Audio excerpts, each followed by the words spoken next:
Hello and welcome back to study with Saurabh YouTube channel. आज की इस वीडियो में हम Bihar all examination P Y Q को देखेंगे और उस पीवाई क्यू को हम सब्जेक्ट वाइज देखेंगे। सब्जेक्ट वाइज में सबसे पहले हम साइंस को डिस्कस करेंगे और उस साइंस में हम बायोलॉजी को डिस्कस करेंगे। बायोलॉजी के ऑलमोस्ट आपको 900 या 1000 के आसपास क्वेश्चंस मैं यहाँ पे डिस्कस करूंगा।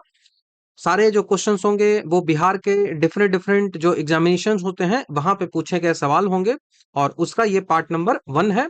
ये जो सीरीज होगा ये हिंदी और अंग्रेजी दोनों में होगा, तो लैंग्वेज में आपको समस्या कभी नहीं होगी और इसका जो एक्सप्लेनेशंस होंगे वो काफी डिटेल से होगा। ठीक है, जितने भी क्वेश्चंस मैं यहाँ पे करवाऊंगा उन सारे का पीडीएफ यदि आपको चाहिए, ये तो एक्सप्लेनेशन है, उस एक्सप्लेनेशन के साथ यदि पीडीएफ आप रिवीजन के लिए चाहते हो तो आप पीडीएफ को बाई कर सकते हो। ठीक है, तो उसका फी जो है वो 49 है। पेमेंट करने का ऑप्शन आपको दिया हुआ है, यहाँ जो जीपे कर सकते हो, नंबर दिया हुआ है तो वहां से कर सकते हो। और बाकी सारे जो सब्जेक्ट्स हैं ना उन सबके क्वेश्चंस आपको मिल जाएंगे, जैसे हिस्ट्री के मिल जाएंगे, साइंस के मिल जाएंगे, पॉलिटी के मिल जाएंगे, ज्योग्राफी, इकोनॉमिक्स, मैथ्स, ये सारे 6 जो है वो आपको मिल जाएंगे। तो आप चाहें तो आप इसको बाई कर सकते हो, प्रिंट आउट निकलवा के पढ़ सकते हो, क्योंकि सारे एमसीक्यूज होंगे और वो बाइलिंगुअल होंगे, तो लैंग्वेज में कोई समस्याएं नहीं होने वाली है। साइंस में टोटल आपको 2914 प्रश्न जो है वो मिलने वाले हैं, जिसमें फिजिक्स, केमिस्ट्री और बायोलॉजी में ये डिवाइडेड होगा। तो जो फिजिक्स होगा इसी तरह का प्रिंट आउट पूरा आपको मिलेगा।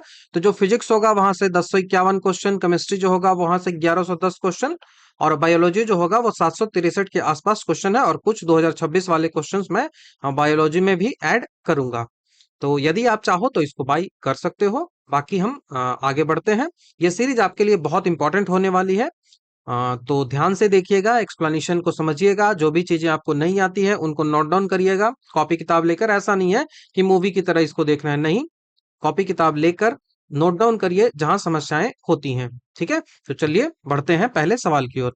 ये सवाल आपने देखा होगा, ये बीपीएससी में पूछा गया सवाल है कि विकासवादी दृष्टिकोण से, इवोल्यूशनरी जो प्रोस्पेक्टिव है, उस प्रोस्पेक्टिव से एक हमारे लिए, मतलब आप जो है वो हमारे अधिक साम्य कौन है, मतलब हमसे ज्यादा जो है वो कौन कनेक्टेड है, हमारे जैसा ही कौन है। तो आप पहले जो नजर है वहां पे आप देखोगे तो आप चिंपैंजी को आंसर लगा सकते हो, लेकिन आप यहीं पे गलत हो जाओगे, क्योंकि चिंपैंजी को आंसर आप नहीं लगा सकते हो। चिंपैंजी से भी चिंपैंजी से भी ज्यादा डेवलप तो ह्यूमन है, और वही एक ह्यूमन तो चाइनीज स्कूल बॉय है। चीनी स्कूल लड़का जो है वो ह्यूमन ही तो है ना, तो वो तो चिंपैंजी से ज्यादा हमारे जैसा है। तो ऑप्शन नंबर ए जो है वो हमारा यहाँ पे होगा। ठीक है, तो विकासवादी दृष्टिकोण से जो आधुनिक मनुष्य है वो होमो सेपियंस है। मनुष्य जो है उसकी प्रजाति जो है वो क्या है, वो होमो सेपियंस है। तो कोई चीनी लड़का जो आपको देखने को मिलेगा उसका 99.99% जो डीएनए होगा ना वो ह्यूमन की तरह ही होगा, इसीलिए सबसे नजदीक जो है वो यही होगा। वहीं चिंपैंजी की हम बात करें तो चिंपैंजी का जो डीएनए होता है वो लगभग ह्यूमन के डीएनए से 98.8% के आसपास जो है वो मिलता है। ठीक है, तो ये नॉन ह्यूमन के सबसे करीब है, लेकिन ये जो कौन है, ये तो ह्यूमन के सबसे करीब है। ह्यूमन जो है उस ह्यूमन के सबसे ज्यादा करीब है। वहीं मकड़ी और बैक्टीरियम की बात करें, बैक्टीरियम मतलब एक जीवाणु है तो उसको लिए बैक्टीरियम यूज होता है, सिंगुलर। तो ये जीवाणु और स्पाइडर का जब देखेंगे तो वो तो बहुत निचले आ जाते हैं ना, वो एंथ्रोपोडा और आर्थ्रोपोडा कैटेगरी के हैं, और उसी के साथ साथ ये जो है वो प्रोकैरियोटिक्स होते हैं। ठीक है, तो आपको ध्यान रखना है, आधुनिक मानव जो होता है उसका वैज्ञानिक नाम होमो सेपियंस होता है, जिसका अर्थ होता है बुद्धिमान मानव। ठीक है, मनुष्य जो है वो प्राइमेट्स गण का है। इसके गण की बात करें मनुष्य के, तो मनुष्य का जो गण होता है वो क्या होता है, तो वो प्राइमेट्स होता है। सवाल ये पूछा जाता है। उसी के साथ साथ मनुष्य जो है उसका कुल कौन सा है, तो मनुष्य का जो कुल होता है वो होमिनॉइड होता है, होमिनॉइड। ठीक है,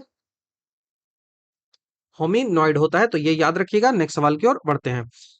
स्टार्टिंग में सवाल जो है वो आसान मिलेंगे आपको, क्योंकि पहला चैप्टर तो बस बायोलॉजी के इंट्रोडक्शन के रूप में ही होता है ना, तो बस पहले चैप्टर्स में आसान सवाल आपको देखने को मिलेंगे ही। तो दूसरा सवाल आपसे पूछा जाए कि सेरोलॉजी जो है वो किसके स्टडी को बोलते हैं, सेरोलॉजी। तो सेरोलॉजी जो होता है वो हमेशा आपको ध्यान रखना है, वो लिजार्ड जो छिपकली होती है घर में जो आपको देखने को मिलती है, उनकी स्टडी को हम जो है वो छिपकलियों की जो स्टडी होती है उसके लिए सेरोलॉजी का इस्तेमाल जो है वो करते हैं। ठीक है, तो आपको ये ध्यान रखना होगा। सेरोलॉजी, सेरोलॉजी जो होता है उसके लिए हम जो लिजार्ड होता है उसके लिए इस्तेमाल किया जाता है। तो एक विज्ञान की एक शाखा होती है, तो सोरोलॉजी। ठीक है, ध्यान रखिएगा। दो तीन शब्द है जिसको मैं समझा देता हूं सबसे पहले। एक जैसे दो शब्द हैं। पहला एक जैसा जो शब्द आपको देखने को मिलेगा वो देखो यहाँ पे है, ये पहला जो शब्द है वो सेरोलॉजी है, सेरोलॉजी है। तो सेरोलॉजी जो होता है ना, ये जो वर्ड आपको लिखा हुआ है ये टाइपिंग मिस्टेक है। क्वेश्चन जब भी पूछा गया था ना तो वहां पे भी ऐसी समस्या थी। तो सेरोलॉजी, SEROLOG भाई, ये जो होता है इसका हिंदी आप इस तरीके से लिखोगे, हिंदी आप इसको लिखोगे सीरोलॉजी। आप इस तरह से सीरोलॉजी लिखोगे तो ये पहला हो गया। इसका सीधा सा मतलब होता है कि आप ब्लड देखे हो, ह्यूमन ब्लड, ह्यूमन ब्लड में से जब येलो पार्ट उसका निकाल देते हैं तो जो येलो पार्ट बचता है उसको ब्लड सीरम कहा जाता है। तो शरीर के तरल पदार्थ में जो एंटीबॉडी होता है उसके अध्ययन को हम जो है वो सेरोलॉजी बोलते हैं। तो ब्लड जो होता है, ब्लड सीरम, ब्लड का जो सीरम होता है और बॉडी का जो तरल पदार्थ होता है, फ्लूइड सब्सटेंस होता है, तरल पदार्थ जो होता है, फ्लूइड सब्सटेंस जो होता है, उनमें एंटीबॉडीज आपको मिलती है। एंटीबॉडी के बारे में हम आगे भी डिस्कस करेंगे। कोई भी सब्सटेंस आपके बॉडी में जाती है तो वो एंटीजन के रूप में काम करती है और उसके विरोध में जो अटैक करता है वो एंटीबॉडी होता है। तो इसी की स्टडी को जो है वो सेरोलॉजी कहा जाता है। ये स्पेलिंग मिस्टेक है। ठीक है, यहाँ जो लिजार्ड की बात आती है, अब लिजार्ड वाला प्रश्न का उत्तर आप कैसे दोगे? तो लिजार्ड की जो स्टडी आती है उसको जो नाम दिया जाता है वो सोरोलॉजी होता है। सोरोलॉजी, हिंदी इसका मैं लिखूं तो इस तरीके से लिखा जाता है, सोरोलॉजी। ठीक है, सोरोलॉजी, इसका मतलब होता है ये जूलॉजी की एक ऐसी शाखा है जिसके अंतर्गत छिपकलियों का अध्ययन जो है वो किया जाता है। तो सोरोलॉजी आप करेक्ट रखोगे इसको, बहुत इंपॉर्टेंट सवाल है। मच्छर और कॉकरोच की हम यदि बात करें तो ये किस में आते हैं? तो मच्छर और कॉकरोच जो होते हैं, मॉस्किटोस और कॉकरोच जो होते हैं वो कीट के अंदर आएंगे, कीट इंसेक्ट्स के अंदर आएंगे। तो ये जो है आपको इनको जो है वो इंटोमोलॉजी कहा जाता है। कीट का जो अध्ययन होगा उसको इंटोमोलॉजी बोल देंगे, इंटोमोलॉजी। इंटोमोलॉजी जो होता है वो क्या होता है? तो वो होता है कीटों का अध्ययन, स्टडी ऑफ इंसेक्ट्स, इंसेक्ट्स जो होते हैं उनके अध्ययन को। उसके साथ बैट आपको पूछा जाएगा, चमगादड़ आपको पूछा जाएगा। तो चमगादड़ का आंसर क्या होगा? चमगादड़ का होगा, बहुत इंपॉर्टेंट है ये सवाल, आगे भी मतलब पहले भी पूछा गया है कई बार। तो इसको बोलते हैं काइरोप्टेरोलॉजी। ठीक है, इसको बोला जाता है काइरोप्टेरोलॉजी।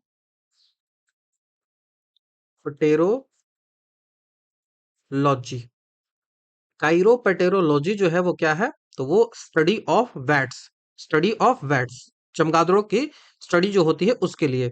रेप्टाइल्स जो होती हैं, एम्फीबियंस जो होती हैं, उनकी स्टडी को हम हर्पेटोलॉजी जो है वो कहते हैं, संयुक्त रूप से हर्पेटोलॉजी जो है वो रेप्टाइल्स, सरीसृप जो होते हैं, रेप्टाइल्स एंड उसके साथ ही साथ हम जो है वो एम्फीबियंस को भी रखते हैं, उभयचर्स को भी रखते हैं। एम्फीबियंस इन दोनों की स्टडी के लिए आता है। छिपकली जो आप देखते हो, छिपकली रेप्टाइल्स के ही अंतर्गत आता है। छिपकली जो है वो रेप्टाइल्स के ही अंतर्गत जो है वो आता है। उसके साथ आप सांप की स्टडी की यदि हम बात करें तो वो जो है वो सांप की स्टडी जो होता है वो ओफियोलॉजी कहलाता है। सांप की जो स्टडी होता है उसको ओफियोलॉजी जो है वो कहा जाता है। तो स्टडी ऑफ स्नेक्स जो होता है वो ओफियोलॉजी बहुत इंपॉर्टेंट है, ओफियोलॉजी। और आपको हर्पेटोलॉजी समझ में आ गया कि क्या होता है। उसके बाद आपसे सवाल, बहुत आसान सा सवाल पूछा जा रहा है कि जीव विज्ञान के पिता कौन हैं। तो बहुत आसान है, जीव विज्ञान के पिता अरस्तु। इतना समय व्यर्थ नहीं करेंगे। यूनानी दार्शनिक थे, फादर ऑफ बायोलॉजी कहा जाता है और फादर ऑफ जियोलॉजी भी कहा जाता है। इन्होंने ही सबसे पहले पौधे और जानवरों के जीवन के विभिन्न जो पहलू थे उनका वैज्ञानिक अध्ययन जो है वो उन्होंने स्टार्ट किया था। तो इसी कारण से इनको जो है वो कहा जाता है। बाकी थियोफ्रेस्टेसस को जानते होंगे, उनको फादर ऑफ बॉटनी जो है वो कहा जाता है। अदर ऑप्शंस की बात करें तो हेनीमैन जो आपको दिख रहा है, वो जो है वो होम्योपैथी जो स्टडी होती है, होम्योपैथी जो होती है, एक मेडिसिन का टाइप होता है। तो उस होम्योपैथी की जो जनक है, फादर है, वो हेनीमैन होता है। लैमार्क की हम बात करें तो लैमार्क जो है वो 1802 में बायोलॉजी जो शब्द दिया गया था वो लैमार्क के द्वारा ही दिया गया था। और जो भी उपार्जित लक्षणों की वंशागति जो होती है वो थ्योरी ऑफ एक्वायर्ड कैरेक्टरिस्टिक जो होती है वो लैमार्क ने ही दिया था। लैमार्क जो है उसने क्या दिया था? थ्योरी ऑफ एक्वायर्ड कैरेक्टर्स,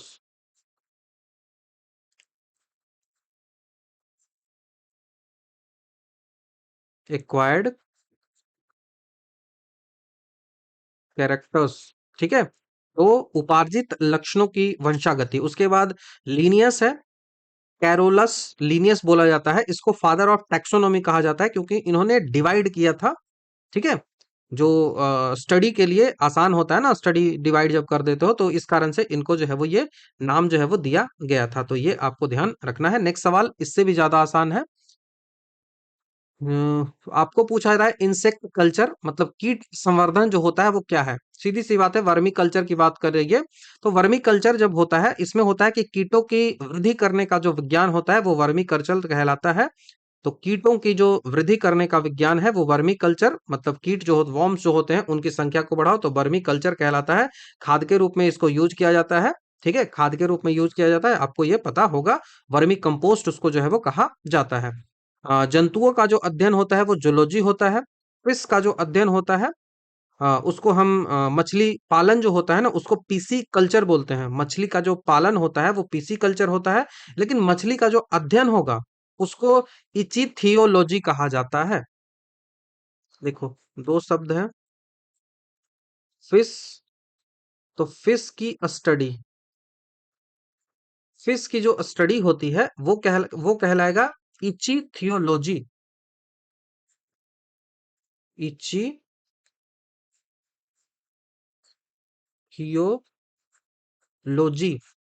इचिथियोलॉजी कहा जाता है, इचिथियोलॉजी। लेकिन वही फिश का पालन का अध्ययन, पालन का अध्ययन मतलब फिश जो होता है उसको कैसे हम पालेंगे, कैसे उसको रखेंगे, इसकी जो स्टडी होती है वो जो स्टडी कहलाती है वो पीसी कल्चर कहलाती है, जो आपने पढ़ा होगा, कई बार सुना होगा। लेकिन ये जो इची थियोलॉजी है ये आप पहली बार में भी सुन रहे होगे। तो याद रखिएगा, फिश की स्टडी यहाँ पे होती है। कीटों को मारना जो होता है वो पेस्ट कंट्रोल जो है वो कहा जाता है, कीटों को मारने को। किसान जो होता है उसके मित्र के रूप में हम केंचुओं को जानते हैं क्योंकि मिट्टी को वो भुरभुरा बनाकर उसकी उर्वरता जो होती है उसको वो बढ़ाता है। ठीक है। और केंचुआ जो है वो अपनी त्वचा के माध्यम से जो है वो श्वसन करता है। ऑलरेडी हमने जब श्वसन चैप्टर जब डिस्कस किया था अपने लेक्चर में तो वहां पे डिस्कस कर दिया था। ठीक है, नेक्स्ट सवाल की ओर बढ़ते हैं। मानवीय सौंदर्य शिक्षा से संबंधित जो विज्ञान होता है, सौंदर्य शिक्षा मतलब ब्यूटी एजुकेशन जो होता है उससे संबंधित जो विज्ञान होता है उसको क्या बोलते हैं? तो उसको कालोलॉजी कहा जाता है। कालोलॉजी जो है वो कहा जाता है। ऑप्शन नंबर ए हमारा ध्यान रखिएगा। इसमें ह्यूमन ब्यूटी के अध्ययन किया जाता है। ठीक है। उसके बाद क्रिप्टोलॉजी की हम बात करें तो क्रिप्टोलॉजी जो होता है इसमें कोड्स जो होते हैं, जैसे इनकोड जो नहीं किया जाता है चीजों को, कंप्यूटर की भाषा में बात हो रही है यहाँ पे। कोड और सिफर जो होते हैं उनके अध्ययन को यहाँ पे जो है वो क्रिप्टोलॉजी जो है वो कहा जाता है। कोड्स, सिफर, सीक्रेट राइटिंग्स, ये सब जो है वो आता है। कोड लिखते हो वेबसाइट्स बनाने के लिए, जो कोड लिखा जाता है, उसके बाद जो सिफर्स लिखे जाते हैं, कोड हो गया, सिफर्स हो गया, सीक्रेट राइटिंग, सीधी सी बात कर लो। ठीक है। इन सब के अध्ययन को, उसके बाद साइकोलॉजी की बात करें तो आपको पता है, मन, मानव जो मन होता है उसका जो व्यवहार होता है उसकी स्टडी को बोलते हैं। उसके बाद फिजियोलॉजी जो होता है वो जीवित जीवों के शरीर के कार्य और अंगों के काम करने का तरीके का जो अध्ययन होता है उसमें फिजियोलॉजी जो है वो कहते हैं। जितने भी जीवित जीव हैं उनके शरीर में, शरीर कैसे काम करता है, उनके शरीर के ऑर्गन्स जो है वो कैसे वर्क करते हैं, इन सब के तरीकों को यदि आप अध्ययन करोगे तो उसको जो है वो फिजियोलॉजी कहा जाता है। डर्मेटोलॉजिस्ट जो होता है वो, डर्मेटोलॉजी त्वचा और उससे संबंधित जो भी बीमारियां होती हैं उनको देखता है। ट्राइकोलॉजी जो होता है वो बालों और स्कैल्प के अध्ययन को बोला जाता है। आजकल ट्राया के कारण न्यूज में भी है, तो याद रख सकते हो आप।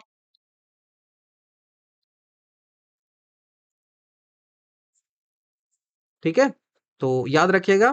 ट्राइकोलॉजी, ट्राइकोलॉजी, ट्राइकोलॉजी जो होता है वो स्टडी किसकी है, तो हेयर्स एंड स्कैल्प्स की, हाँ, स्टडी है। Hair and scalp, hair and scalp की स्टडी को कहा जाता है। नेक्स्ट सवाल की ओर बढ़ते हैं। ऑन्कोलॉजी, कई बार सवाल जो है वो पूछा गया है, कैंसर के अध्ययन को ऑन्कोलॉजी जो है वो कहा जाता है। ठीक है, ऑन्कोलॉजी, तो इसमें जो है वो कैंसर जो होता है उसकी रोकथाम, उसका डायग्नोसिस, उसका जो है वो कैसे इलाज किया जाए, इन सब पे यहाँ पे अध्ययन होता है। और कैंसर का जो इलाज करने वाला डॉक्टर होगा तो उसको मैं आईएसटी बस लगा देते हैं, उनको ओनकोलॉजिस्ट। वाई को हटाना है और आईएसटी लगा देना है, तो ओनकोलॉजिस्ट। वर्ड जो होता है उसके अध्ययन को ऑर्निथोलॉजी कहा जाता है। मैमल्स जो है उनके अध्ययन को मैमोलॉजी जो है वो कहा जाता है, मैमोलॉजी कहा जाता है। मिट्टी जो है उसके अध्ययन को पेडोलॉजी जो है वो कहा जाता है। कैंसर होता क्या है, तो कैंसर होता है जब कैंसर जो, जब आपकी जो बॉडी की सेल हो वो अनकंट्रोल्ड सेल डिवीजन करने लगे, तो इसी को कैंसर जो है वो कहा जाता है। कैंसर पैदा करने वाला जो जिन होता है उस जिन को उनको जिन कहा जाता है, इसके लिए इसकी स्टडी को ओन्कोलॉजी कहा जाता है। तो उनको जिन आपको याद रखना है। उनको जिन्स जो है वो क्या है, तो उनको जिन है कैंसर पैदा करने वाला जिन, कैंसर पैदा करने वाला जिन है ये, कैंसर पैदा करने वाला जिन। आपको पता है विश्व कैंसर दिवस कब मनाया जाता है, वर्ल्ड कैंसर डे जो है वो कब मनाया जाता है, तो आपसे कई बार सवाल पूछा गया बिहार एसआई में, तो प्री में भी पूछा गया था शायद 20 या 22 वाले में, तो 4 फरवरी आपको याद रखना है, 4 फरवरी। नेक्स्ट सवाल की ओर बढ़ते हैं। ऑर्निथोलॉजी तो अभी पढ़ा मैंने, बर्ड्स जो होते हैं उनके अध्ययन को ऑर्निथोलॉजी जो है वो कहा जाता है। बोन के अध्ययन को क्या बोलेंगे, तो ऑस्टियोलॉजी कहा जाता है। बैम्बू जो बांस होता है उस बांस के अध्ययन को, बांस किस में आता है, तो बांस आएगा घास में। बांस किसको, बांस क्या है, बांस है ग्रास, बांस एक घास है, और घास के अध्ययन को क्या बोला जाता है, घास के अध्ययन को बोला जाता है एग्रोस्टोलॉजी।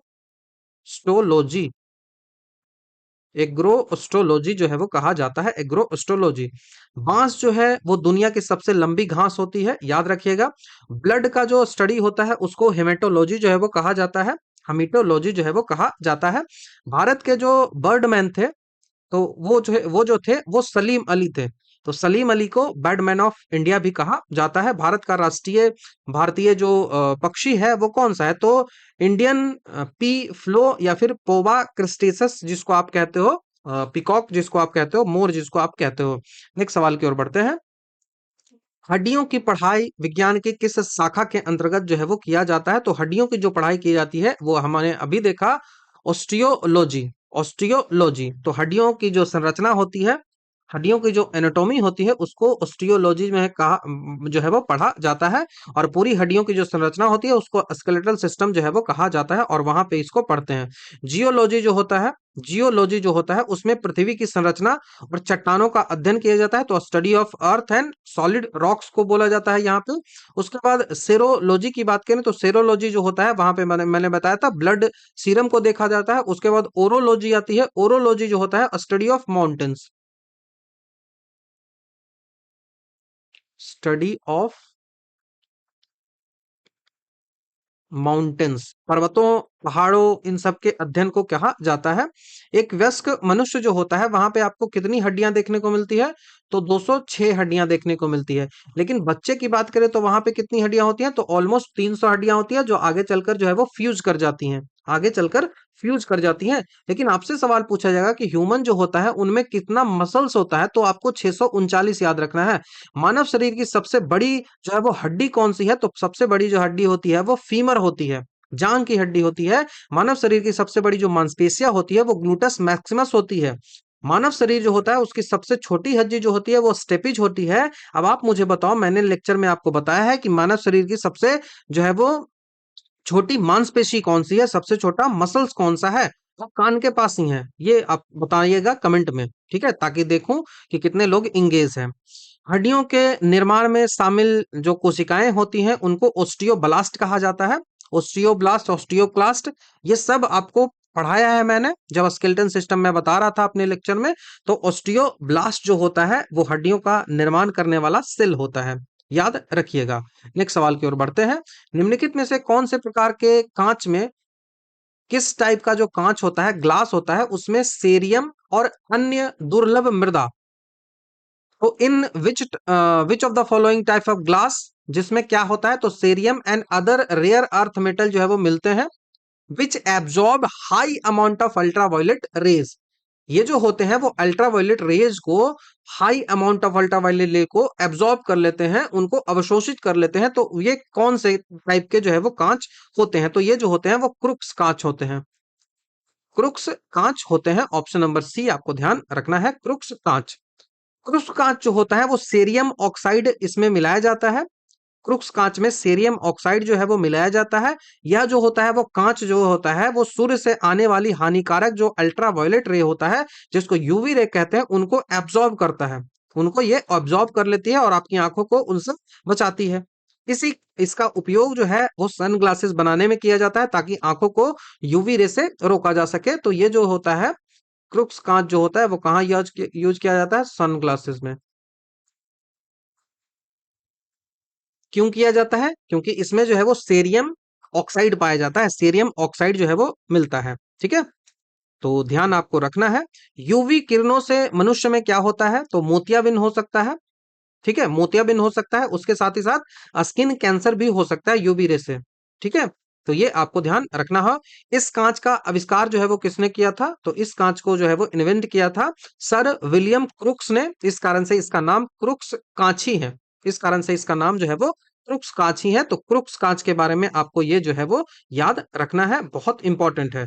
तो इसमें सेरियम ऑक्साइड होता है और इस सेरियम ऑक्साइड के ही कारण ये जो है वो सूर्य से आने वाली जो किरणें होती हैं उनको एब्जॉर्ब कर लेता है। बात कर लेते हैं जो अदर ऑप्शन हमारे पास है, फ्लिंट ग्लास। इस फ्लिंट ग्लास के बारे में क्या आपको याद रखना है, तो फ्लिंट ग्लास जो होता है वो रिफ्रैक्टिव इंडेक्स इसका जो इसका अपवर्तनांक जो होता है, रिफ्रैक्टिव इंडेक्स जो होता है वो हाई होता है। इसीलिए इसका उपयोग जो है वो प्रिज्म और ऑप्टिकल उपकरणों में किया जाता है। तो इसका यूज जो होता है वो किसमें होता है, prism and optical instrument, optical उपकरण, इंस्ट्रूमेंट्स, इसमें किया जाता है। उसके बाद क्राउन कांच की बात करें, क्राउन ग्लास की बात करें, तो क्राउन ग्लास जो होता है इसका उपयोग जो है वो जो स्पेक्टेकल्स होते हैं, चश्मे जो होते हैं, उनको बनाने में क्राउन कांच का यूज किया जाता है। बहुत ज्यादा यहाँ से सवाल पूछा जाता है। तो क्राउन ग्लास जो होता है वो कहाँ यूज किया जाता है, तो वो चश्मे का लेंस बनाने में, चश्मे का लेंस, इसको स्पेक्टेकल्स जो है वो कहते हैं। सनग्लास अलग होता है, स्पेक्टेकल्स अलग होते हैं, नॉर्मल जो आप पहनते हो ना आंख खराब होने पे, वो सब। उसके बाद पायरेक्स ग्लास किसको बोलते हैं? पायरेक्स ग्लास, ये जो लास्ट ऑप्शन आपको दिख रहा है, पायरेक्स ग्लास जो होता है, ये जो होता है वो बोरो सिलिकेट कांच है। ये कैसा कांच है? तो बोरो सिलिकेट, बोरो सिलिकेट, बोरो सिलिकेट जो है वो कांच है, ऐसे लिख देता हूं।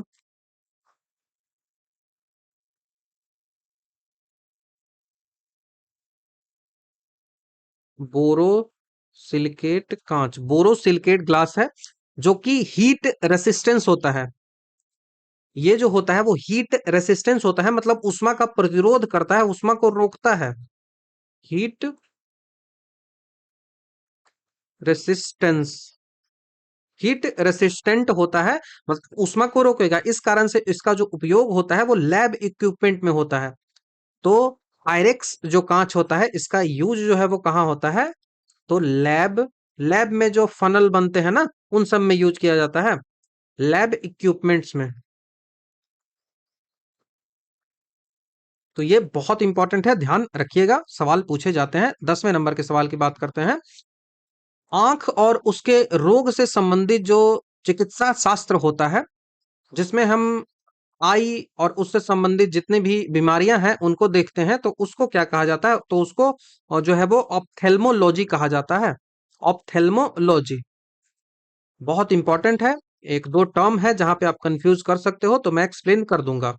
चिकित्सा विज्ञान की वह शाखा जो आंखों की शारीरिक रचना और उनके रोग, उनकी जो सर्जिकल उपचार है, इन सब का अध्ययन जो किया जाता है वो ऑप्थेल्मोलॉजी में किया जाता है, ऑप्थेल्मोलॉजी में किया जाता है। और इस ऐसे जो डॉक्टर्स होते हैं उनको एप्थोल्मोलॉजिस्ट बोल देंगे, नेत्र रोग विशेषज्ञ बोल देंगे।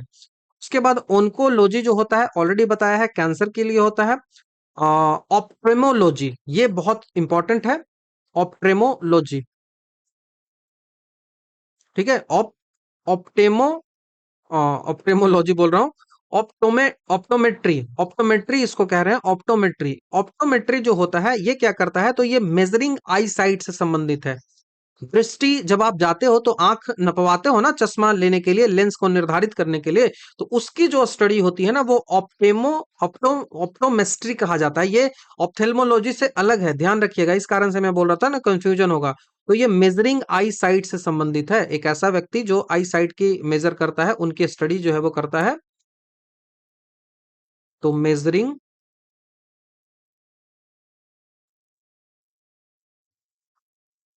आई साइट, ठीक है। और चश्मा लेंस का निर्धारण यही करता है, कौन सा चश्मा आपको लेना है, कौन सा लेंस आपको लेना है, ये निर्धारण यही करता है। और ये ऑप्थेल्मोलॉजी की तरह पूरी तरीके से सर्जिकल मेडिकल के नहीं है, यहाँ पे केवल और केवल चश्मे की बात आती है। लेकिन ऑप्थेल्मोलॉजी जो है वो हर चीजों को देखता है। बाकी ओडोंटोलॉजी आपको पता है, ओडोंटोलॉजी जो होता है वो हमारा टूथ जो होता है, हमारा टिथ जो होते हैं, हमारी जो दांतें होती हैं, उनकी स्टडी को यहाँ पे रखा जाता है। मानव का आंख जो होता है वो कॉन्वेक्स लेंस की तरह काम करता है, ये आपको पता है। ह्यूमन का जो आंख होता है वो कैसा काम करता है? वो कॉन्वेक्स की तरह काम करता है, उत्तल लेंस की तरह काम करता है, कॉन्वेक्स लेंस की तरह काम करता है, उत्तल जो है उसकी तरह जो है वो काम करता है। आंख का कौन सा हिस्सा होता है जो आप दान दे देते हो? तो आंख का जो डोनेट करते हो, डोनेशन जो होता है वो कौन सी होती है? तो वो कॉर्निया होती है, वो कॉर्निया होती है, ध्यान रखिएगा। आपको जब निकट दृष्टि दोष होता है और दूर दृष्टि दोष होता है, तो निकट मतलब मायोपिया, मायोपिया में जो है वो अवतल लेंस का यूज करते हैं। और हाइपर मेट्रोपिया मतलब दूर दृष्टि दोष, उसमें जो है वो कॉन्वेक्स लेंस मतलब उत्तल लेंस का इस्तेमाल करते हैं। आपको पता है कैसे याद किया जाता है, मैं दोबारा रिपीट नहीं करूंगा। नेक्स्ट सवाल की ओर बढ़ते हैं। सेरीकल्चर ऑलरेडी हमने डिस्कस कर रखा है, रेशम जो कीट होते हैं उनके अध्ययन को। अब बहुत आसान से सवाल होंगे, उनको देखते बस चलेंगे। तो ये जो है वो रेशम कीटों के जो है जो सिल्क वॉर्म होते हैं उनकी स्टडी होती है। रेशम के कीड़े मुख्य रूप से कहाँ मिलते हैं? तो आपको शहतूत जो होता है मलबरी जो होता है उन पर, उनके पत्तों पर ये लगते हैं, सहतूत के पत्तों पर ये लगते हैं। लाख की हम यदि बात करें तो लाख जो होता है वो कीड़ों के पालन को लैक कल्चर जो है वो कहा जाता है। लाख जो है वो रांची में सबसे ज्यादा जो है वो प्रोडक्शन भी होता है लाख का, तो इसको लैकी कल्चर जो है वो कहते हैं। उसके बाद फॉरेस्ट जो होता है, जंगल जो होता है, उस जंगल के अध्ययन को, तो वनों के विकास और प्रबंधन को है वो जो है वो सिल्वी कल्चर कहा जाता है। वनों का विकास और प्रबंधन को सिल्वी कल्चर कहते हैं। मिनरल्स की यदि बात करें कि खनिजों के अध्ययन को क्या कहा जाता है, तो मिनरोलॉजी कहा जाता है। मिनेरोलॉजी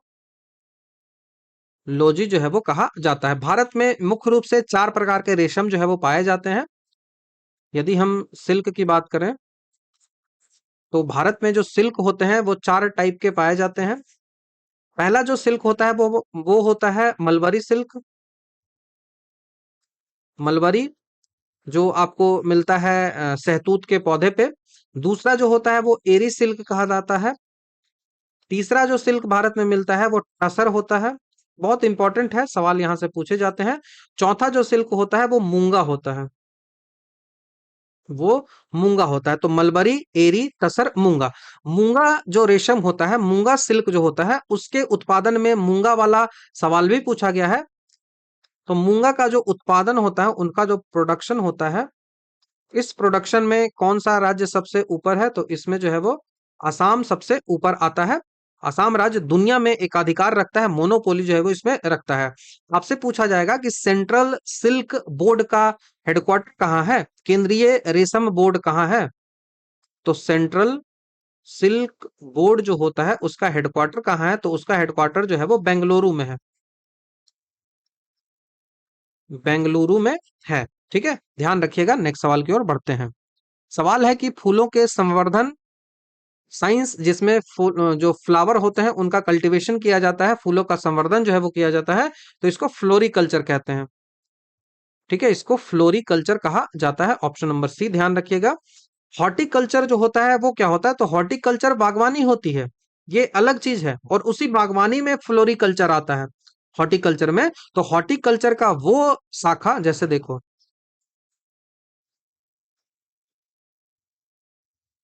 ये हॉर्टिकल्चर हो गया।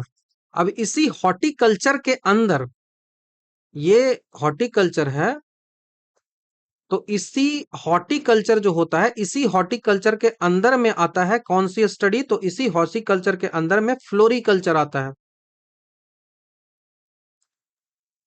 फ्लोरिकल्चर आता है, इसी में आप अंदर का हो गए तो ये फूलों का अध्ययन हो गया, जो है वो फूलों का अध्ययन होगा। उसी तरह से पोमोलॉजी आता है, जब जब हम जो फलों का अध्ययन करते हैं, तो सब अलग अलग होता है।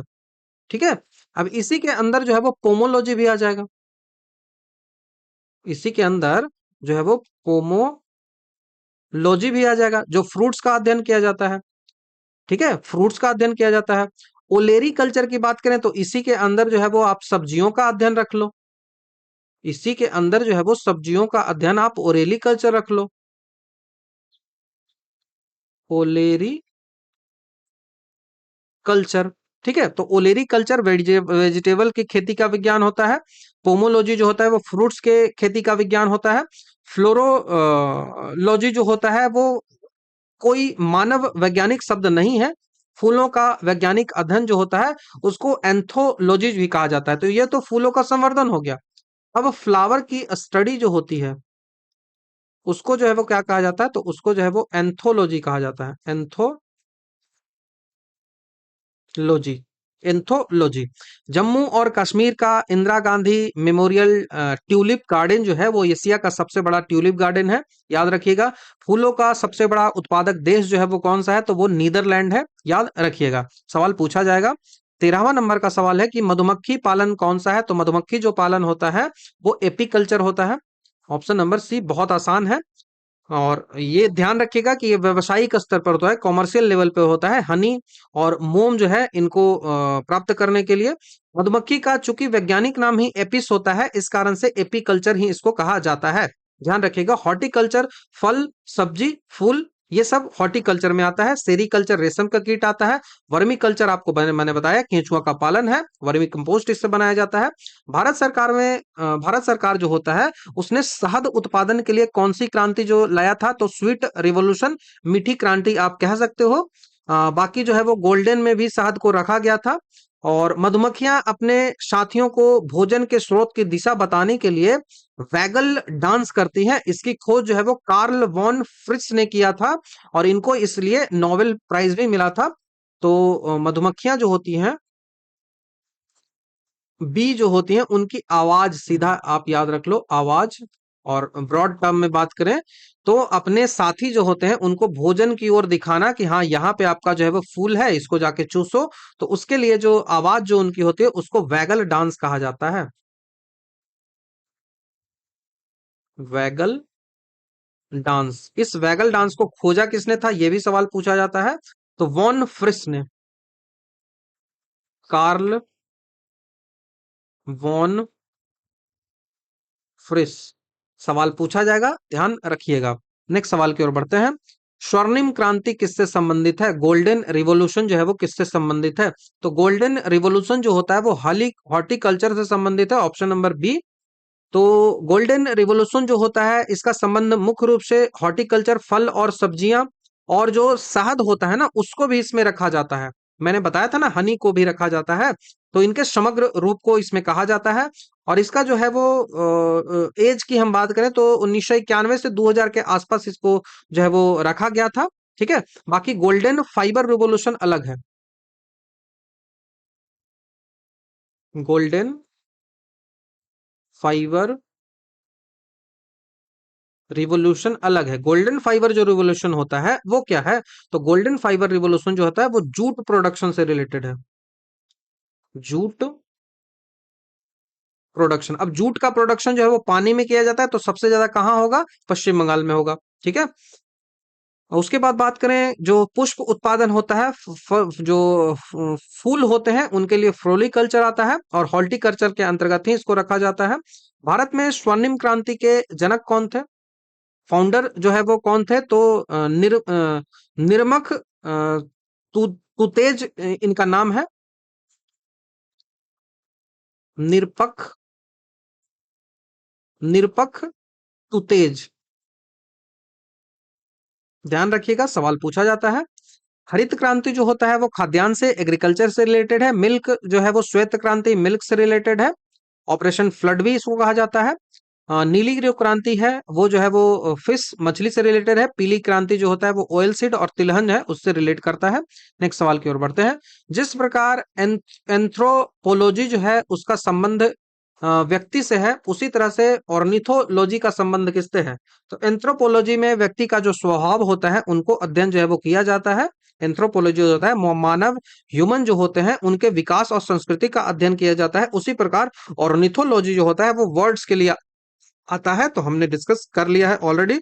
स्पाइडर जो होता है उसको एक बार आप लिख लो, स्पाइडर का जो अध्ययन होता है उसको बोलते हैं एरेक्नोलॉजी। हिंदी में ही लिख देता हूं, एरेक्नोलॉजी। एरेक्नोलॉजी जो है वो कहा जाता है। स्पाइडर मछली जो है वो इची थियोलॉजी, ऑलरेडी हमने बता रखा है मछली का, इची थियोलॉजी। पिसिकल्चर पालन का याद रखिएगा। एंड चीटी जो होता है उसके अध्ययन को मिर्मेकोलॉजी जो है वो कहा जाता है। मिर्मेकोलॉजी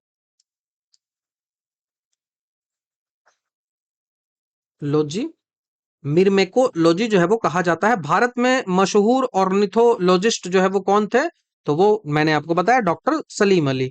इसी नाम पे कश्मीर में वन अभयारण्य भी है, Salim Ali bird sanctuary. Next सवाल की ओर बढ़ते हैं। एग्रो एस्ट्रोलॉजी जो है वो क्या कहा जाता है, एग्रो एस्ट्रोलॉजी तो ये घास के अध्ययन को कहा जाता है। सबसे बड़ा घास मैंने बताया था बॉम्बू बांस है, ये आपको पता है। ठीक है, तो ये ध्यान रखिएगा। नेक्स्ट सवाल की ओर, नेक्स्ट सवाल से पहले थोड़ा बढ़ लूं। एग्रोनॉमी किसको बोलते हैं, तो फसल और मिट्टी के प्रवर्धन करने के लिए जो कृषि विज्ञान होता है उसको जो है कहते हैं एग्रोनॉमी। तो कृषि विज्ञान को एग्रोनॉमी कहा जाता है, फसल और मिट्टी से संबंधित। प्लांट्स का जो अध्ययन होता है उसको बोटनी कहा जाता है। निमेटोड्स की बात करें तो निमेटोड्स जो होते हैं उनको निमेटोलॉजी जो है वो कहा जाता है। निमेटोलॉजी जो है वो कहा जाता है। ध्यान रखिएगा, दुनिया में प्रमुख घास के मैदान, सवाना जो है वो अफ्रीका में होता है, प्रेयरी जो होता है वो उत्तर अमेरिका में होता है, पैम्पास जो होता है वो दक्षिण अमेरिका में होता है। बाकी कई सारे घास के मैदान है जिनको आगे डिस्कस किया जाएगा। नेफ्रोलॉजी जो है वो क्या होता है, तो नेफ्रॉन से संबंधित आएगा। नेफ्रॉन से संबंधित आएगा, तो नेफ्रॉन जब भी आएगा तो आप याद रखिएगा वो किडनी से रिलेट करता है। तो ये ध्यान रखिएगा, ऑप्शन नंबर ए। चिकित्सा विज्ञान में किडनी जो होता है उसके संबंधित जो बीमारी होती है वो उसको नेफ्रोलॉजी कहा जाता है, क्योंकि गुर्दा जो होता है उसका यूनिट, क्रियात्मक और संरचनात्मक जो इकाई होती है, फंडामेंटल जो यूनिट होती है वो नेफ्रॉन होती है। लीवर जो होता है उसके स्टडी को क्या बोलते हैं, कई बार मैंने अपनी क्लास में इसको बताया भी है। इस लीवर के स्टडी को बोलते हैं हेपेटोलॉजी। हेपेटोलॉजी। नर्वस सिस्टम है उसको स्टडी को न्यूरोलॉजी कहा जाता है। न्यू बॉर्न जो बेबी है उसको नियोनेटोलॉजी कहा जाता है। नियोनेटोलॉजी जो है वो कहा जाता है। मानव शरीर के रक्त को छानने में जो है वो किडनी को काम आता है। जैसे सवाल मैं पूछ देता हूं, आप बताओ, हार्ट जो है उसका क्या काम है, किडनी जो है उसका क्या काम है, और लंग्स जो है उसका क्या काम है। ये तीन चीज मैं बोल रहा हूं आपसे। हार्ट का क्या काम है, किडनी का क्या काम है, और लंग्स का क्या काम है। बताइए मुझे कमेंट में आप। देखूं कितना ज्यादा जो है वो जुड़े हुए हैं। जब किडनी काम करना बंद कर देती है ना, तो बाहर से आपको ये जो प्रोसेस करना पड़ेगा, जो किडनी छानता है ब्लड को, तो वो डायलिसिस कहलाता है। नेक्स्ट सवाल, पौधे के अध्ययन को जो है वो क्या कहा जाता है, तो पौधे के अध्ययन को बॉटनी में रखा जाएगा। ऑप्शन नंबर सी, बॉटनी में रखा जाएगा, याद रखिएगा। बायोलॉजी लिविंग ऑर्गेनिज्म हो गया, जूलॉजी जो है वो जंतु विज्ञान हो गया, बायोटेक्नोलॉजी जो है सजीवों और उसके अंशों का उपयोग करके उपयोगी जो उत्पादन बनाने की जो तकनीक होती है, प्रोडक्शन की जो तकनीक होती है उसको रखा जाता है। थियोफ्रेस्टेसस जो होता है उसको फादर ऑफ बॉटनी जो है वो कहा जाता है। हिस्टोरिया प्लेटिनम उनकी जो है वो किताब है। नेक्स्ट सवाल की ओर बढ़ते हैं। फाइकोलॉजी जो है वो क्या कहलाता है, फाइको और माइको दो सवाल पूछा जाएगा आपसे। तो फाइकोलॉजी जो है वो शैवाल के अध्ययन को बोला जाता है, एल्गी के अध्ययन को फाइकोलॉजी जो है वो कहा जाता है। तो फाइकोलॉजी जो होता है वो एग्रोलॉजी के अंतर्गत ही शैवाल का वैज्ञानिक का अध्ययन होता है। शैवाल अपना भोजन स्वयं बनाती है क्योंकि उसमें क्लोरोफिल जो है वो पाया जाता है। वहीं फंगस की बात करें तो फंगस जो होता है वो माइकोलॉजी कहलाएगा। फंगस जो होता है वो माइकोलॉजी कहलाएगा। कवक जो है वो माइकोलॉजी कहलाता है। तो ये आपको याद रखना है। अक्सर आपको फाइकोलॉजी और माइकोलॉजी में कंफ्यूजन होगा, तो इसको याद करने के लिए क्या याद रखना है आपको, तो फाइकोलॉजी जो होता है, तो फाइकोलॉजी पी और ए याद रखो, पी और ए याद रखो, फाइकोलॉजी पी ए। और वहीं माइकोलॉजी जो होता है ना उसको एमएफ याद रख लो, एमएफ याद रख लो, तो कभी दिक्कत नहीं हो। माइकोलॉजी फंगी, बैक्टीरिया के लिए बैक्टीरियोलॉजी जो है वो कहलाता है।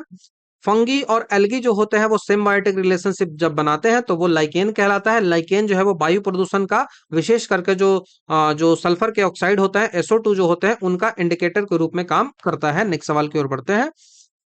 पैलिएंटोलॉजी है, पैलिएंटोलॉजी, पैलिएंटोलॉजी जो होता है वो फॉसिल्स का अध्ययन किया जाता है, जीवाश्म जो होते हैं उनके अध्ययन को पैलिएंटोलॉजी जो है वो कहा जाता है।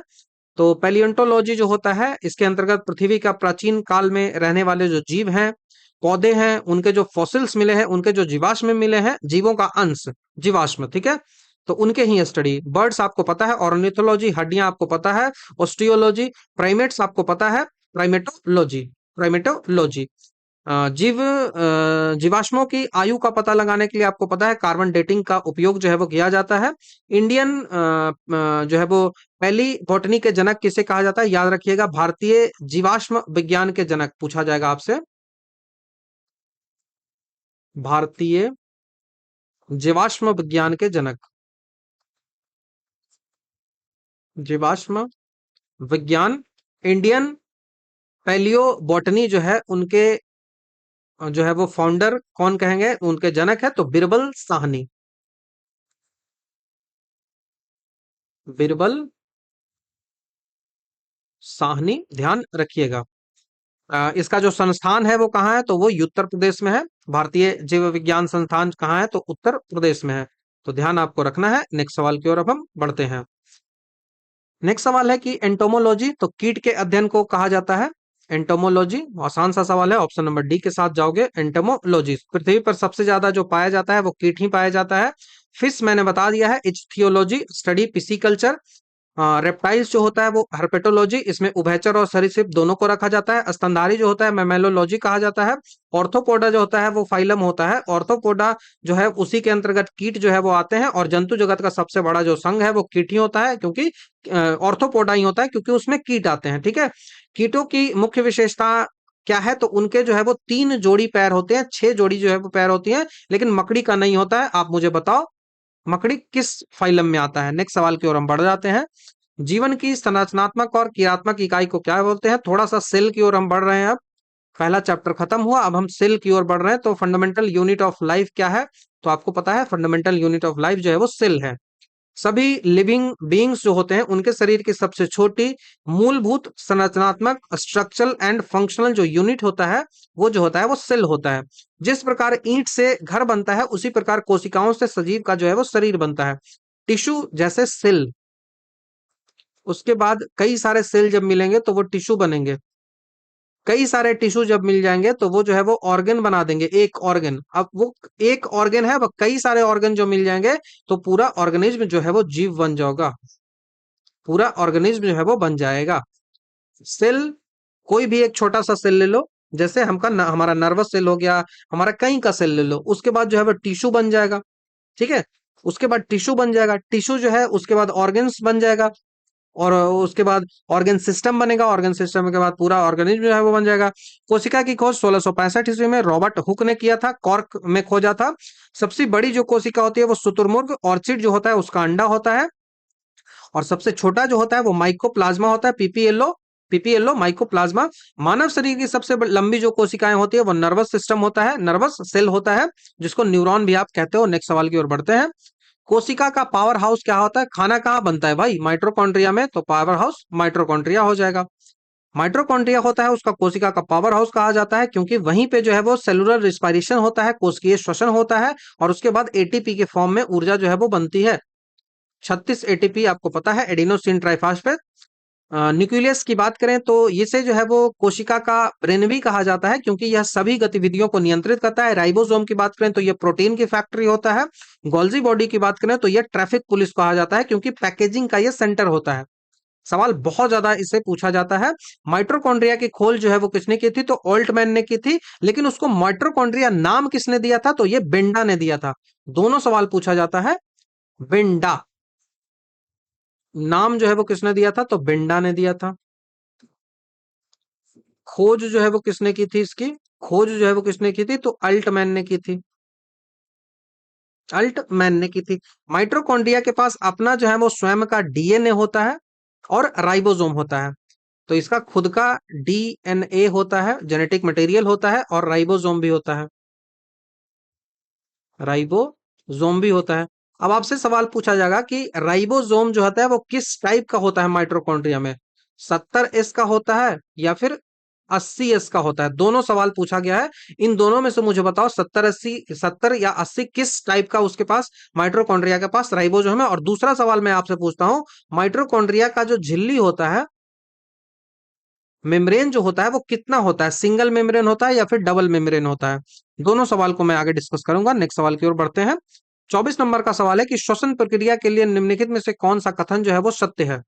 तो श्वसन प्रक्रिया के लिए सत्य कथन है वो क्या होता है, तो ऊर्जा स्रावित होती है तथा एटीपी के रूप में स्टोर होता है। तो ऑप्शन नंबर सी हमारा यहाँ पे आंसर होगा। रिस्पायरेशन, जैसे खाना खा लिए ना, तो खाना खाने से एनर्जी नहीं मिलता है। उस ग्लूकोज जो कार्बोहाइड्रेट खाया, प्रोटीन खाया, जो आपने फैट खाया, उन सबको तोड़ा आपने, उन सबको तोड़ने के बाद डाइजेशन के बाद वो जब स्मॉलेस्ट पार्टिकल्स में टूट गए, तो उस स्मॉलेस्ट पार्टिकल में टूटने के बाद उसको फिर से तोड़ना पड़ेगा, ऑक्सीडाइज करके, ऑक्सीडेशन करके, ऑक्सीजन को अटैक करवा कर उसको तोड़ के उससे ऊर्जा के रूप में एडिनोसिन ट्राइफॉस्फेट जो है वो निकालना पड़ेगा। ठीक है, तो ये जो प्रोसेस होता है वो रिस्पायरेशन कहलाता है, ना कि बस सांस ले लेना रिस्पायरेशन है। तो एटीपी आपको याद रखना है, एडिनोसिन ट्राइफॉस्फेट। ठीक है। अब एक और आता है एडीपी। एडीपी तो आपसे पूछा जाएगा कि एटीपी के रूप में ही स्टोर होता है, एडिनोसिन ट्राइफॉस्फेट के रूप में स्टोर होता है। एडीपी क्या होता है? तो एडिनोसिन डाइफॉस्फेट होता है। यह जो होता है, जब एटीपी से ऊर्जा खर्च हो जाती है तो एडीपी में बदल जाती है और ऊर्जा भंडारण जो है वो एटीपी में होता है, ना कि एडीपी में। तो ये जो है वो एटीपी एडिनोसिन ट्राइफॉस्फेट जो है वो स्टोर है। अब इस स्टोर से निकल के वो एडिनोसिन ट्राइफॉस्फेट है, तो ये डाइफॉस्फेट बन जाएगा और ये जो है वो यूज होता है। ये जो है वो यूज होता है और ट्राइफॉस्फेट के रूप में स्टोर रहता है। ऊर्जा यहाँ पे स्रावित नहीं होती है, ये जो है वो स्टेटमेंट गलत है। यह जो है वो एक एक्सोथर्मिक प्रक्रिया है जिसमें ऊर्जा निकलती है। ठीक है, तो ये गलत हो जाएगा, ध्यान आपको रखना होगा। तो ये कैसी ये प्रक्रिया है? तो ये जो श्वसन जो है वो एक एक्सोथर्मिक है जिसमें ऊर्जा जो है वो निकलती है।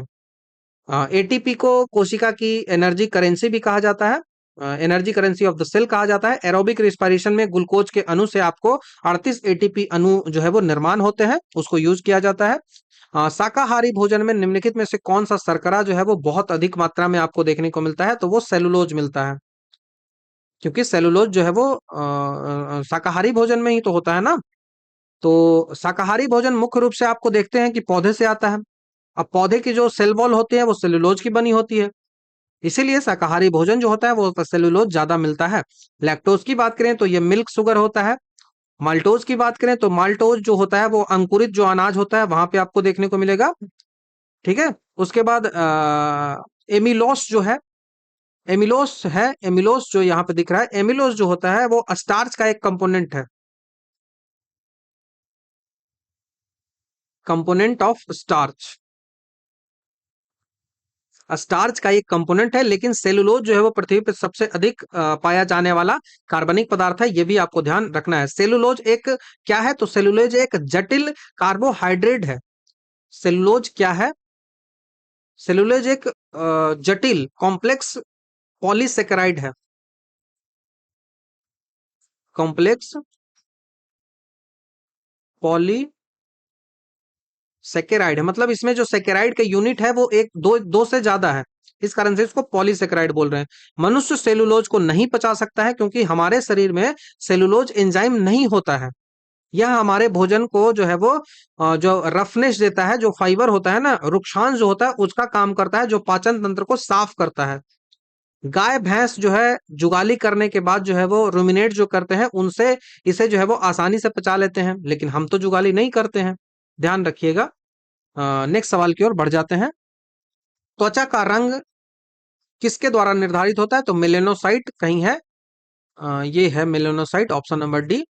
ठीक है, तो मेलेनोसाइट जो होता है, हमने काफी डिटेल से मेलानिन के बारे में आपको डिस्कस किया जब हम जो हार्मोन्स को पढ़ रहे थे। तो मेलेनोसाइट जो होता है वो कोशिका जो होता है वो त्वचा की सबसे निचली परत में पाई जाती है, जो कि मेलानिन नामक पिगमेंट का उत्पादन करती है।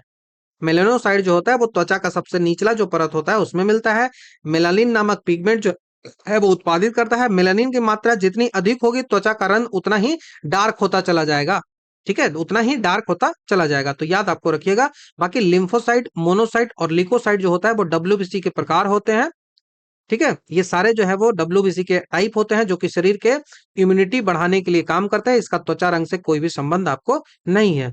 मेलानिन जो है वो सूर्य की हानिकारक जो ऊर्जा यूवी रे जो होती है उससे भी प्रोटेक्ट करती है। तो एक गोरा आदमी से ज्यादा जो यूवी रे को प्रोटेक्ट करेगा वो काला आदमी का करेगा, ये ध्यान रखिएगा। शरीर में मेलानिन के बिल्कुल ना बनने की जो अनुवांशिक बीमारी होते हैं उसको एल्बिनिज्म कहते हैं। सूर्यमुखी जो है वो वहां पे देखा है, तो एल्बिनिज्म जो है वो ध्यान रखिएगा। एल्बिनिज्म कहते हैं जब मेलानिन नहीं बने, मेलानिन नहीं बनता है तो इसको कहा जाता है। नेक्स्ट सवाल की ओर बढ़ते हैं। राइबोसोम जो है वो निम्नलिखित में से किस क्रिया का स्थान है? राइबोसोम निम्नलिखित में से किस क्रिया का स्थान है? तो राइबोसोम में प्रोटीन का सिंथेसिस होता है, ऑप्शन नंबर सी आपको ध्यान रखना है। राइबोसोम कोशिका का वह स्थान है जहां पे अमीनो अम्ल को जोड़कर प्रोटीन का निर्माण जो है वो किया जाता है। आपको पता है अमीनो अम्ल जो है वो 20 होते हैं, 10 9 11 जो है वो और 9 में डिवाइड होते हैं। इसेंशियल और नॉन इसेंशियल में डिवाइड होते हैं। राइबोसोम जो होता है वो क्या है, राइबोसोम क्या है, तो राइबोसोम जो होता है वो एमआरएनए को ट्रांसलेट करता है। ये राइबोसोम जो होता है वो ट्रांसलेट करता है एमआरएनए टू सिंथेसाइज्ड प्रोटीन। ठीक है, तो ये ध्यान रखना है, इसी कारण से इसको प्रोटीन का फैक्ट्री भी कहा जाता है। राइबोसोम जो है उसकी खोज जो है वो जॉर्ज पैलाडे ने की थी। राइबोसोम आरएनए और प्रोटीन से मिलकर बना हुआ होता है। सवाल पूछा गया है आरएनए एंड प्रोटीन जो है उससे मिलकर ये बना हुआ होता है। जॉर्ज पैलाडे ने खोज की थी। यह जो है वो कोशिका का सबसे छोटा स्मॉलेस्ट सेल ऑर्गन है, इसमें कोई भी मेम्ब्रेन जो है वो नहीं होता है। तो सबसे छोटा कोशिकांग ऑर्गेनल्स, सेल ऑर्गेनल्स, कोशिकांग बोल लो, कोशिकांग सवाल पूछा जाएगा, ध्यान रखिएगा। उसके बाद क्या याद रखना है, इसमें कोई भी झिल्ली नहीं होती है, मेम्ब्रेन नहीं होती है। जैसे मैंने माइटोकॉन्ड्रिया में पूछा था ना कि कितना मेम्ब्रेन होता है आप बताओ, तो वैसे ही इसमें कोई झिल्ली नहीं होती है, ध्यान रखिएगा। उसके बाद मैं बात कर लूं तो फैट को सिंथेसाइज जो है वो कौन करता है, तो फैट को जो सिंथेसाइज करता है वो स्मूथ एंडोप्लाज्मिक रेटिकुलम करता है। स्मूथ एंडोप्लाज्मिक रेटिकुलम बहुत इंपॉर्टेंट है, देख। एंडोप्लाज्मिक रेटिकुलम जो होता है ना, endoplasmic reticulum ECR, endoplasmic reticulum, तो एंडोप्लाज्मिक जो रेटिकुलम होता है वो एंडो ईपीआर या फिर सीधे ईआर लिख लो। अब ये ईआर जो होता है वो दो पार्टों में डिवाइड होता है, एक स्मूथ ईआर होता है, स्मूथ इंडोप्लाज्मिक रेटिकुलम, और दूसरा जो होता है वो rough endoplasmic reticulum. Rough endoplasmic जो रेटिकुलम होता है यहीं पे आपको राइबोसोम मिलता है, यहीं पे राइबोसोम मिलता है, और ये क्या करता है तो प्रोटीन को सिंथेसाइज करता है। लेकिन स्मूथ एंडोप्लाज्मिक रेटिकुलम जो होता है वो किसके लिए होता है, तो वो फैट को सिंथेसाइज जो है वो करता है, स्मूथ एंडोप्लाज्मिक रेटिकुलम। श्वसन जो होता है वो माइटोकॉन्ड्रिया में होता है। माइटोकॉन्ड्रिया में प्रकाश संश्लेषण जो होता है वो क्लोरोप्लास्ट में होता है, ध्यान रखिएगा। नेक्स्ट सवाल की ओर बढ़ते हैं। निम्नलिखित में से इंटरफेरॉन किससे संबंधित है, तो इंटरफेरॉन जो होता है वो वायरस से संबंधित है। ऑप्शन नंबर बी आपका आंसर होगा। इंटरफेरॉन जो होता है वो एक विशेष प्रकार प्रकार का ये प्रोटीन है। इंटरफेरॉन जो है वो क्या है, ये एक प्रोटीन है, एक विशेष टाइप का ये प्रोटीन होता है जो वायरस के संक्रमित कोशिकाओं द्वारा उत्पन्न किया जाता है। ये कैसा प्रोटीन है, तो वायरस से जो भी अफेक्टेड एरियाज होते हैं वहां से निकलते हैं। तो वायरस से संक्रमित जो प्रोटीन होते हैं, वायरस से जो संक्रमित प्रोटीन होते हैं, वायरस से संक्रमित सेल द्वारा निकलता है। वायरस से संबंधित जो भी सेल होगा उसको इंटरफेरॉन आर क्या है, तो ये सिग्नल करता है प्रोटीन रिलीज करने के लिए host cell in response to the presence of virus. यदि आपके बॉडी में वायरस आ गया है तो वहां से क्या होगा ना, ये ऐसा एक इंटरफेरॉन प्रोटीन है जो सिग्नल देता है कि आप वहां से ये प्रोटीन जो है वो निकालो। इंटरफेरॉन जो है वो सिग्नलिंग प्रोटीन है जो रिलीज होता है होस्ट सेल से जहां पे अफेक्ट हुआ है वायरस। जब कोई कोशिका वायरस से संक्रमित हो जाती है तो वह जो है वो इंटरफेरॉन निकालने लगती है खुद ही। तो आसपास की स्वस्थ कोशिकाएं जो होती हैं वो वायरस से लड़ने के लिए तैयार हो जाती है। तो ये वायरस के गुणन जो होता है, जो वायरस जो बढ़ता है बहुत तेजी से उसको ये रोकता है। तो ये हमारे बॉडी के लिए बहुत ज्यादा जरूरी है, तो ध्यान आपको रखना है, बी आंसर हो जाएगा। आपको याद रखना है कि टॉनिक, कार्बोहाइड्रेट और लौह अयस्क जो होता है वो इंटरफेरॉन की जैविक इम्यून रिस्पॉन्स से कोई लेना देना इनका है नहीं। तो ऑप्शन नंबर बी याद रखिएगा। इंटरफेरॉन जो होता है इसका खोज किसने किया था, फाउंडर किसने किया था, तो एलिक आइजैक्स और लिंडमैन ने किया था। तो ध्यान रखिएगा, लिंडमैन ज्यादा पूछा जाता है, लिंडमैन और उसी के साथ साथ एलिक आई जैक्स। आज चिकित्सा में इंटरफेरॉन का उपयोग जो है वो हेपेटाइटिस और कुछ प्रकार के जो कैंसर है उनके इलाज के लिए किया जाता है। नेक्स्ट सवाल की ओर बढ़ जाते हैं। निम्नलिखित में से कौन सा जो कोशिका घटक है वो कोशिका में दाखिल होने वाले जीवाणुओं को नष्ट कर देता है। कोशिका में जो भी चीजें जाती हैं उनको वो रोक देता है, उनको वो मार देता है, तो वो लाइसोसोम है। ऑप्शन नंबर सी आपको याद रखना है। लाइसोसोम बहुत ही शक्तिशाली हाइड्रोलाइटिक एंजाइम होता है। पाचक एंजाइम तो हाइड्रोलाइटिक एंजाइम बोलेंगे, हाइड्रोलाइटिक एंजाइम है। हाइड्रोलाइटिक एंजाइम होता है जब कोई बाहरी पदार्थ जैसे कोई बैक्टीरिया हो गया, कोई वायरस हो गया, ये कोशिकाओं में प्रवेश करती है तो लाइसोसोम उसे पचाकर नष्ट कर देती है और कोशिकाओं को प्रोटेक्ट कर लेती है। तो ये ध्यान आपको रखना है, डिस्ट्रॉय कर देती है उसको। और लाइसोसोम की खोज जो है वो डी डुवे ने की थी। ध्यान रखिएगा, लाइसोसोम फट जाएगा और अपने ही कोशिकाओं को वो पचा लेगा। इसी कारण से इसको जो है वो सुसाइडल बैग, एटम बॉम्ब, ये सब जो है वो कहा जाता है। राइबोसोम प्रोटीन बनाती है, गोल्जी बॉडी पैकेजिंग करती है उस प्रोटीन को और ट्रांसपोर्टेशन करती है, तो ट्रैफिक पुलिस बोला जाता है गोल्जी बॉडी को। प्रोटीन फैक्ट्री जो है वो राइबोसोम को बोला जाता है। इंडोप्लाज्मिक रेटिकुलम जो होता है वो पदार्थों के परिवहन के लिए रास्ता देता है। इंडोप्लाज्मिक रेटिकुलम जो होता है वो जो भी सब्सटेंस होता है उसके ट्रांसपोर्टेशन के लिए वो पाथ देता है, वो रोड देता है, वो रास्ता देता है। आज के सेट का लास्ट सवाल देखेंगे, इसके बाद नेक्स्ट जो है वो पार्ट नंबर 2 में देखेंगे।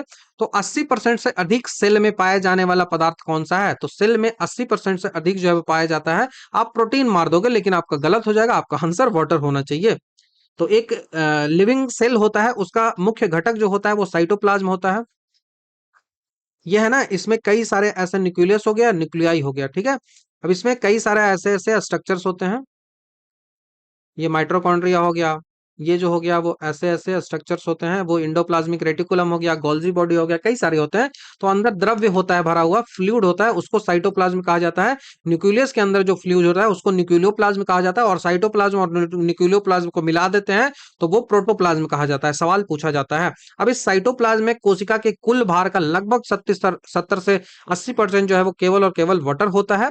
जल ही वह माध्यम जो है प्रदान करता है जिससे कोशिका के सभी जो केमिकल जो है वो रिएक्शंस होते हैं। ध्यान रखिएगा, प्रोटीन कोशिका के कुल भाग का लगभग 10 से 15% के आसपास होता है। चर्बी जो फैट होता है, लिपिड जो होता है वो 2 से 3%, खनिज जो है वो 1% के आसपास आता है। जल क्या है? एक यूनिवर्सल सॉल्वेंट है। मानव शरीर का लगभग 70% जो पार्ट होता है वो जल से ही बना होता है, आपको ध्यान रखना है। तो ये रहा पार्ट 1, जहां पे हमने काफी डिटेल से 30 जो पहले सवाल थे उनको डिस्कस किया। आई होप आपको चीजें समझ में आ रही होंगी। तो ये जो वीडियो है वो कैसा लगा, कुछ सजेशंस हो तो आप मुझे बता सकते हो। बाकी पीडीएफ कैसे बाई करना है वो मैंने बता दिया है। तो थैंक यू वेरी मच। जो भी क्वेश्चंस आपसे पूछा गया है वो उसका आंसर कमेंट में जरूर दीजिए। तो चलिए, जो नेक्स्ट पार्ट 2 है उसमें आपसे जल्द ही मिलता हूँ। Thank you.